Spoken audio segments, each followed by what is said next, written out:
This video is sponsored by MatchU.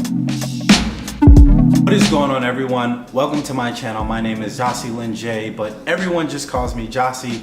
Honestly, I don't even know why my channel name is Gyasi Linje when no one calls me that, but that's beside the point. I know most of you all who are watching this video or just watch my content in general are either newcomers or you are people who are non-subscribers. So I just want to take some time, just a little bit of time, to give you a background about me, just so you all can get to know me a little bit more and what I do here on YouTube. I currently work as a full stack software developer, engineer, whatever you want to call it. And I also make tech, career, travel, and lifestyle videos here on YouTube. So if that sounds cool at all, maybe subscribe to this channel. With all that being said, let's get started. Oh, I sound so professional.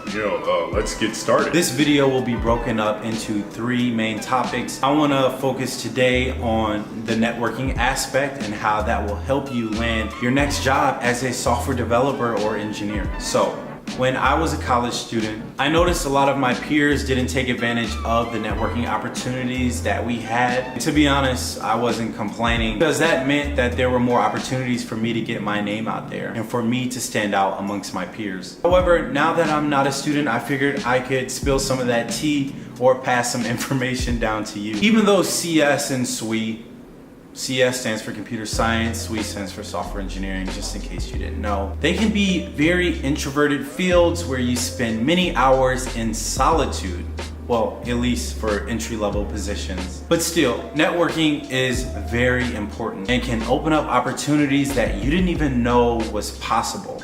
Honestly, they open up those opportunities where you end up in solitude. So I want to tell you all a story. For those of you all who are new here, you're gonna learn that I like telling stories. I guess that's why I have a YouTube channel. But anyways, story time. When I was in college, there was a company that came to our career fair. Now remember, I hesitated to go over and talk with them, network with them, and give them my resume.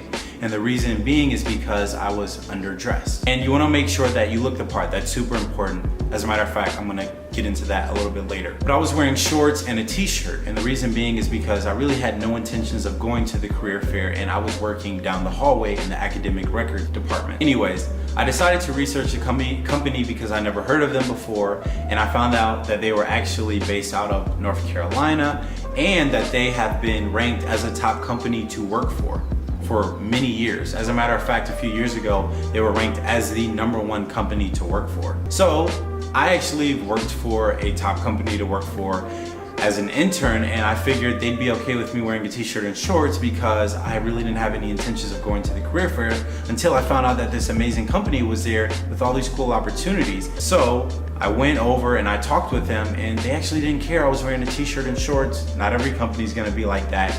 And my circumstance was a little bit different. I was coming from work, and they just enjoyed that I had the guts or the willingness to get out of my comfort zone and talk with them, give them my resume, talk about my experiences in a t-shirt and shorts while all my peers are wearing suits. Remember when I talked about a lot of my peers didn't take advantage of networking opportunities that we had? Well, this was an example of that. Basically, none of my peers went over to that booth and to talk with that company, which allowed me to stand out and allow me to have as much time as I needed to talk with them.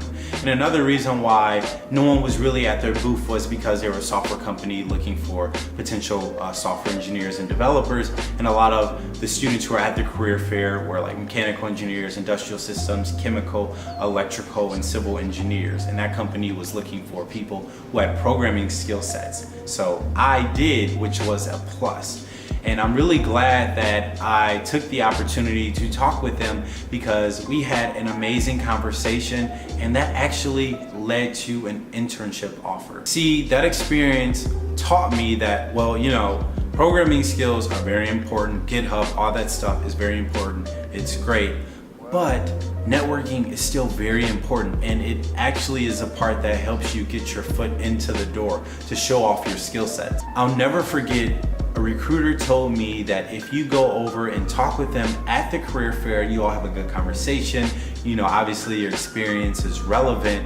that you are gonna be considered for an interview. And let me tell you, that is super important. It's major key because when you're applying to jobs on LinkedIn, Indeed, and all those places, it's really just a resume stack. And how are you supposed to stand out amongst your peers? It's really tough to do that, but it's actually really easy to do that when you're able to talk with those recruiters in person so they can actually put a face to the resume or a face to the paper that they have in their stack of resumes. By no means do I think I'm the best coder. I do know that I love people. I do have pretty good networking skills and soft skills. I use those skill sets to show employers that I get a chance to meet in person how passionate I am about engineering and about the industries that I wanted to pursue at the time. So it is very important that you go over to those career fairs and those booths to let employers know how passionate you are about the career interests you have, the industry you want to pursue, and or the company that you want to work for. Another thing to keep in mind that I'm going to talk more about in the next video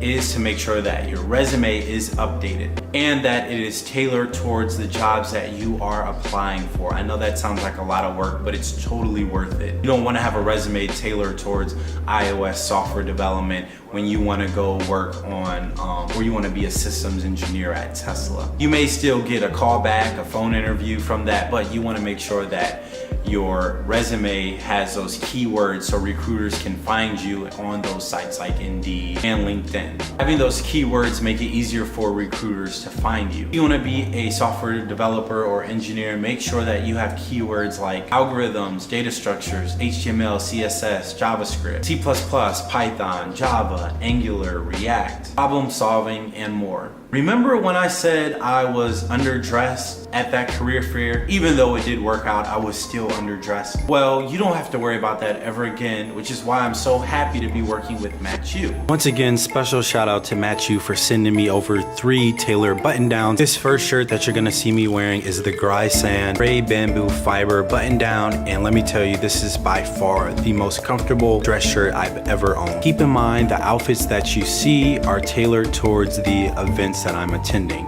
So if you see me wearing a button down with some more casual pants or no tie, well, I never really wear ties, but you can tell if I'm not wearing like a suit jacket or I'm wearing some casual pants, it's probably a networking event that's held at a conference or a college.